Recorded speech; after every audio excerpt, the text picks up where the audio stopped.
Welcome to IE News. I'm Leila Masimova. Here are the top stories. Wildfires continue to ravage Los Angeles, with a death toll now climbing to 24. Thousands of structures destroyed and tens of thousands of residents flee. Zelensky urges faster weapon deliveries from allies as the fighting in Ukraine continues. Iranian state media reports that the country conducted significant air defense drills as Tehran prepares for a potential clash with Israel and USA. The United States, where wildfires continue to cause catastrophic damage in Los Angeles County, the death toll has risen to 24. Experts are now warning of a worsening situation due to drier, wetter conditions. The United States National Weather Service warns that lingering dry weather and strong winds in Southern California will hinder efforts to contain the catastrophic wildfires. Fierce winds have been largely blamed for turning the wildfires into infernos that have leveled entire neighborhoods. Now the National Weather Service has issued red flag warnings, saying wind speeds of up to 50 miles per hour are expected in the early days of the week. Experts believe these forecasts place Los Angeles at risk of worsening conditions. And as much as I wish I could give really good news about the weather, I do not have that news to convey. In fact, I have pretty bad news about the weather. The short term, we're having another Santa Ana event, as I mentioned, tonight into tomorrow. It isn't that strong, although it could still cause problems. We'll see another one, though, early in the week, and then another one beyond that, and toward midweek, that could actually, and I hesitate to say this, it could rival the strength of the original extreme wind event that drove these two urban conflagrations into populated areas. Meanwhile, authorities say they're prepared for these weather conditions. The county is fighting the fires with federal assistance, using a combination of water trucks and aircraft dropping water and fire retardant.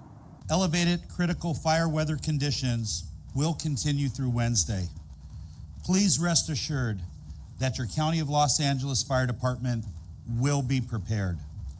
These winds, combined with low humidities and low fuel moistures, will keep the fire threat in all of Los Angeles County very high. More than 100,000 people in Los Angeles County have been ordered to evacuate, while another 87,000 face evacuation warnings. Diplomatic row between Algeria and France intensifies as Algerian officials have rejected accusations of escalating tensions with France following the deportation of a French influencer. Influencer Doualem was detained in Montpellier over a controversial TikTok video and sent to Algeria, but was returned the same day after Algerian authorities refused him entry. France's Interior Minister Bruno Retailleau criticized Algeria, while Algeria's foreign ministry denied any escalation, accusing France's extreme right of spreading disinformation. Croatia's President Zoran Milanovic has won presidential re-election, securing a second term for another 5 years in office. His victory reinforces his political influence and leadership in the country.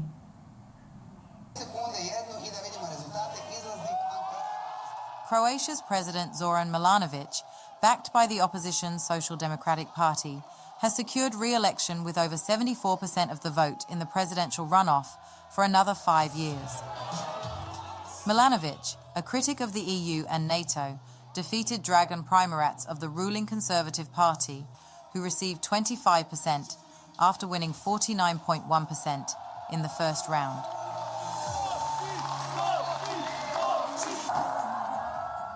Milanovic had previously won 49.1% in the first round 2 weeks ago, narrowly missing an outright victory. In his victory speech, Milanovic expressed gratitude for the trust shown by the electorate.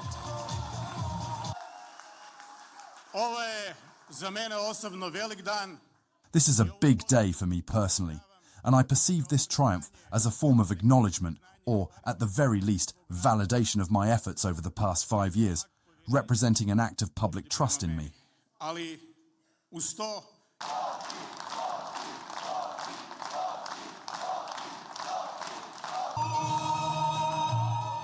Primorac conceded defeat and thanked voters and Prime Minister Andrej Plenković for their support.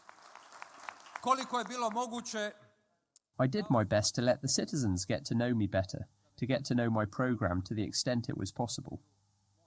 I presented a vision of a better, different and proud Croatia. Milanovic's victory strengthens his political influence and extends his rivalry with Prime Minister Plenković. The two have regularly clashed, with Milanovic accusing his conservative HDZ of corruption, and Plenković calling Milanovic a threat to Croatia's standing.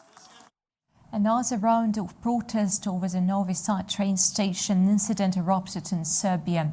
Many are demanding answers from those in power and accountability for the incident. Tens of thousands of anti-government protesters in Belgrade illuminated their mobile phones and observed 15 minutes of silence to honor the victims of railway station roof collapse. The protesters believe the government is responsible for the incident. The demonstrators are demanding accountability for the incident, which took place on November 1st, when the newly renovated roof of Novi Sad train station collapsed. They accuse those in position of power of corruption and nepotism.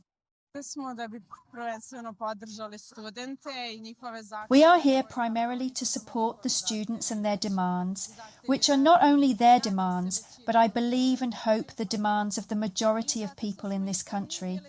And because we were also students, and I think they now have the greatest energy to fight for all this and to persevere in it. Protesters have repeatedly taken to the streets, blaming the disaster on poor construction stemming from corruption. Students call for the release of all documents related to the station's renovation and the prosecution of officials responsible for the tragedy. Ukrainian President Volodymyr Zelensky has called on international allies to speed up weapon deliveries to Ukraine, citing the slow pace of aid in the ongoing war with Russia. This comes as the conflict continues to escalate with heavy Russian air attacks on Ukrainian cities. Ukrainian President Volodymyr Zelensky has once again urged global allies to fulfill their promises to provide essential military aid to Ukraine, particularly air defense systems to counter ongoing Russian aerial strikes. Zelensky also pointed out the delay in delivering promised air defense systems. Despite some progress in Ukraine's own military production, with 30% of the country's equipment now locally made, Zelensky emphasized that Western support has not been enough to counter the vast scale of Russian aggression. The latest attack by Russian forces has left around 23,000 households in Kherson without power. Over the past 24 hours, Russian forces launched 139 missile, drone and artillery attacks on Ukrainian military targets. Ukrainian forces repelled 46 out of 56 Russian attacks in the Pokrovsk sector with ongoing clashes. Zelensky also announced the capture of 2 North Korean soldiers in Russia's Kursk region and offered to exchange them for Ukrainian prisoners of war held by Russia. Iranian state media report that over the weekend, the country conducted significant air defense drills. These exercises come as the country prepares for potential tensions with Israel and the United States under the incoming US President Donald Trump. The drills are part of a larger 2-month-long military exercise that began on January 4. This includes war games where Iran's allied Revolutionary Guards practice defending key nuclear sites, such as Natanz, from simulated missile and drone attacks. Iran's military highlighted the use of new drones and missile technology as part of the exercises, signaling advancements in their defense capabilities. The South Caucasus stands at a crossroads shaped by its rich history but scarred by conflict. As Azerbaijan and Armenia navigate their path toward peace, one lingering question remains: What role does the OSCE Minsk Group play in this evolving narrative? President Ilham Aliyev has a bold answer to solve it. The South Caucasus, a crossroads of ancient history and modern geopolitics, has long been a hotbed of tension. At the heart of this unrest lies the decades-old conflict between Azerbaijan and Armenia, sparked by Armenia's occupation of Karabakh, an internationally recognized part of Azerbaijan. This conflict left behind a legacy of grief, with countless lives lost and lingering wounds that continue to shape the future of both nations. In an attempt to mediate peace, the OSCE Minsk Group was established in 1992. Yet despite the end of open hostilities after the Second Karabakh War in 2020, the group's effectiveness and relevance remain subjects of heated debate. President Aliyev recently reignited this debate, calling for the Minsk Group's dissolution as a necessary step towards lasting peace with Armenia. The information that recently appeared in the media, namely the fascist statements of the first president of Armenia, once again confirms what we have known for quite a long time in principle, that Armenia was not going to vacate a single centimetre of Azerbaijani territory. They felt quite comfortable, as they thought, receiving billions of dollars worth of free arms from one ally and political and moral support from the other two. Thus, all three co-chairs of the OSCE Minsk Group during the period for which I am responsible were unequivocally on the side of the occupier. I am telling you this as a person who has been conducting negotiations within the framework of the Minsk Group since 2004 and has met with this troika a great number of times. Therefore, of course, we could not expect to get these territories back through dialogue. Neither could we expect to restore our territorial integrity through dialogue. The OSCE Minsk Group, tasked with resolving the Karabakh conflict, proposed several plans over the years, yet none succeeded in breaking the deadlock. 1997, a comprehensive agreement was proposed, but founded amid Armenia's internal political turmoil. September 1997, a step-by-step deal suggested phased troop withdrawals and the introduction of peacekeepers, but was again rejected by Armenia. November 1998, the Common State deal offered Karabakh broad autonomy, which Azerbaijan turned down due to sovereignty concerns. 2007, the Madrid Principles were unveiled, but failed to gain traction. 2009, at the G8 summit, the US, Russia, and France presented the basic principles, but progress remained elusive. 2020, during the Second Karabakh War, Azerbaijan reclaimed its territories through military victory, sidelining the Minsk Group. President Ilham Aliyev has underscored that a peace treaty hinges on the formal dissolution of the Minsk Group and constitutional amendments to affirm Azerbaijan's territorial integrity. I hope that all our conditions regarding the peace treaty will be accepted, because there are no extraordinary issues in these conditions.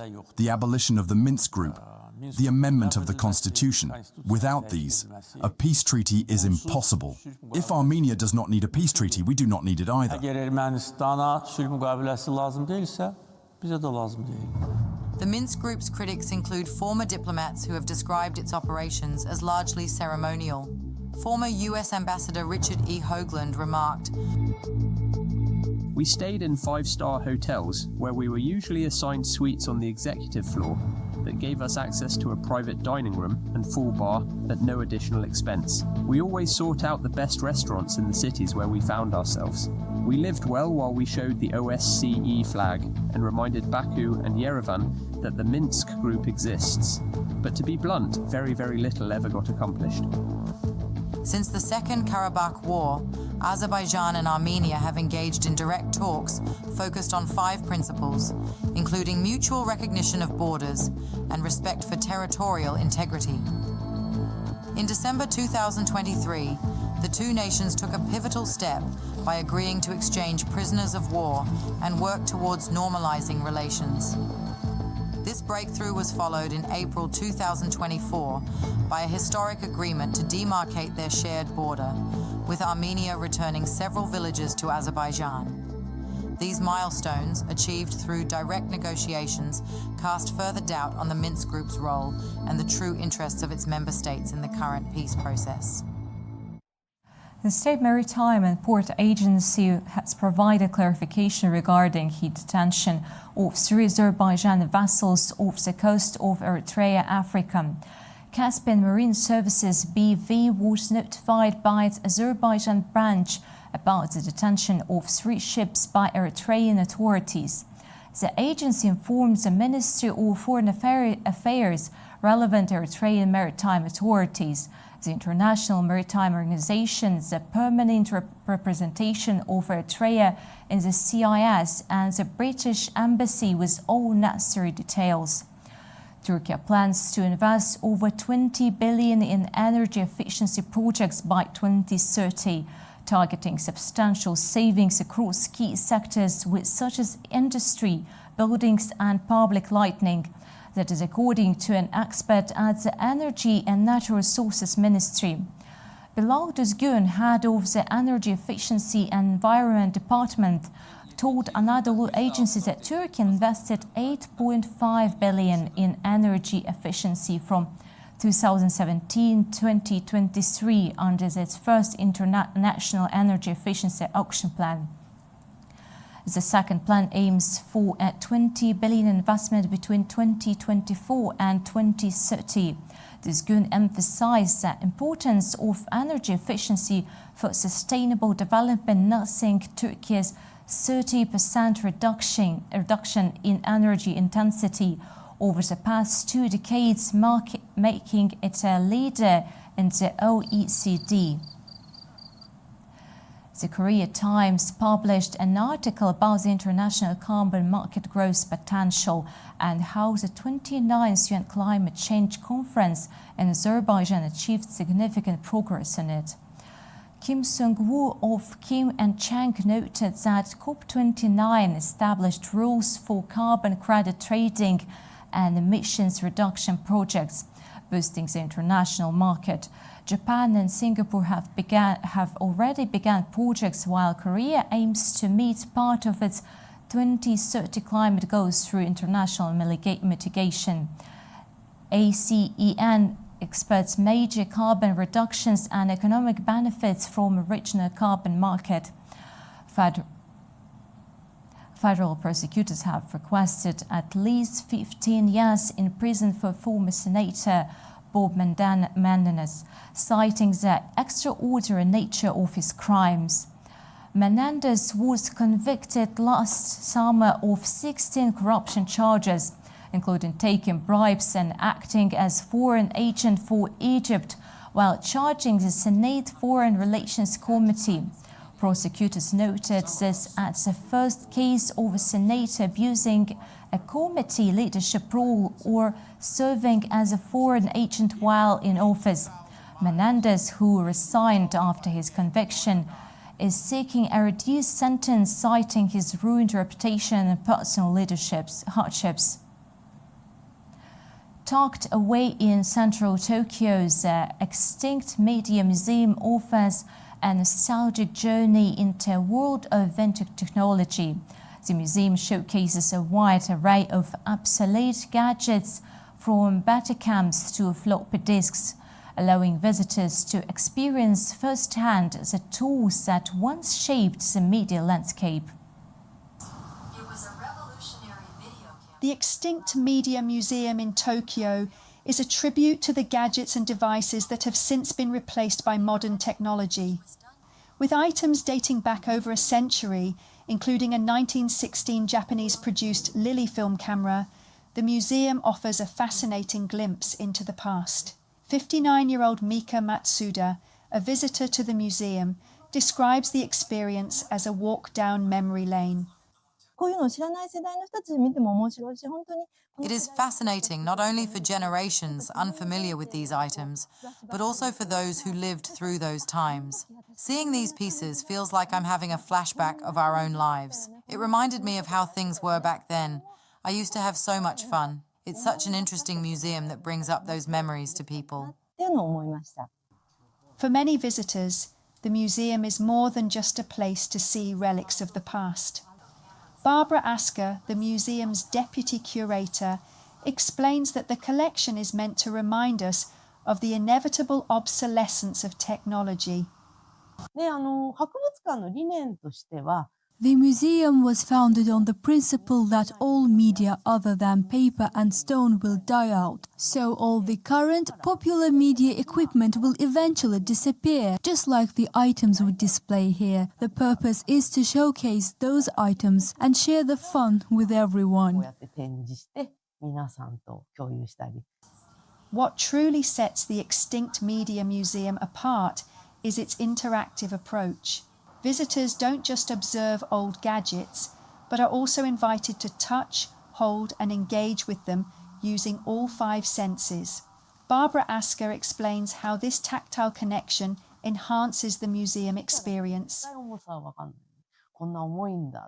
You can't really tell the weight of this camera just by looking at it. You wouldn't know how heavy it is or how you have to carry it. Equipment often has its own smell too. There is so much you can learn just by holding it, such as its weight, texture and scent. We want visitors to experience these items using all 5 senses, not just through glass.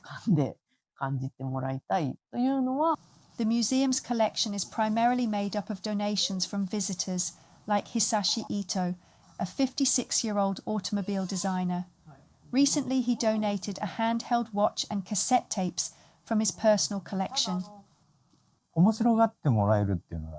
would be happy if people found them interesting. Even if I kept those gadgets at home, they would probably just be thrown away when I die.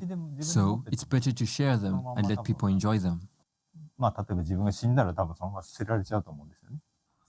The Extinct Media Museum is not only a place to view artifacts of a bygone era, but also an opportunity to experience the tangible history of technology.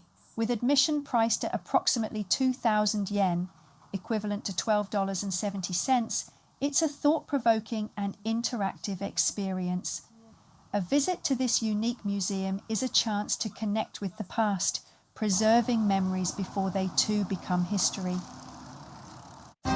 That's all for now, but don't go anywhere. Stay tuned to A News for more exclusive updates. We'll be back soon.